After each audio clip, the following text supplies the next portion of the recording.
I'm not saying all dogs are good. నేను మళ్ళీ చెప్తాను, yes there are aggressive dogs.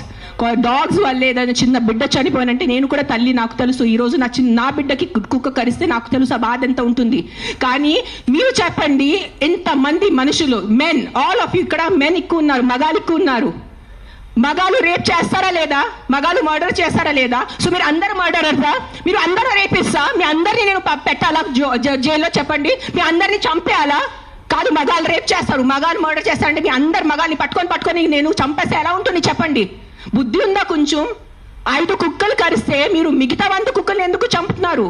కొంచెం బుద్ధి వాడుకోండి. నా బుద్ధి ఇచ్చారు కదా, బుద్ధితో పుట్టారు కదా. ఈ సింబాయిసిస్ లా కాలేజ్ వాళ్ళు కొంచెం బుద్ధి ఉందా లేదా మీకు? ఎవరు కర్నల్ సెంథిల్ అని చదివిన వ్యక్తి కదా ఆయన. అస్సలు సెన్స్లెస్ నడుస్తుంది. నేను కామ్గా ఉన్నా. సెప్టెంబర్, అక్టోబర్, నవంబర్, డిసెంబర్ నేను కొంచెం నా ఇన్స్టాగ్రామ్లో పెడుతున్నాను, వదిలే. Law is they. They are more intelligent than me. They are more educated than me. They are more experienced than me. వాళ్ళు కరెక్ట్గా చేస్తున్నారు, కామ్గా ఉన్నాను. కానీ ఈ లాస్ట్ 10 days చూసి నాకు నిజంగా గూస్ బంప్స్ వస్తుంది నాకు. Today if I don't talk, నేను నోరిప్పి మాట్లాడలే అంటే నా భగవంతుడు నాకు క్షమించుడు, అది నేను అది తెచ్చాను. నేను దానికోసం ఇక్కడ వచ్చేంత కోపంలో ఉన్నాను. నేను first time in my life I'm so angry on a public platform.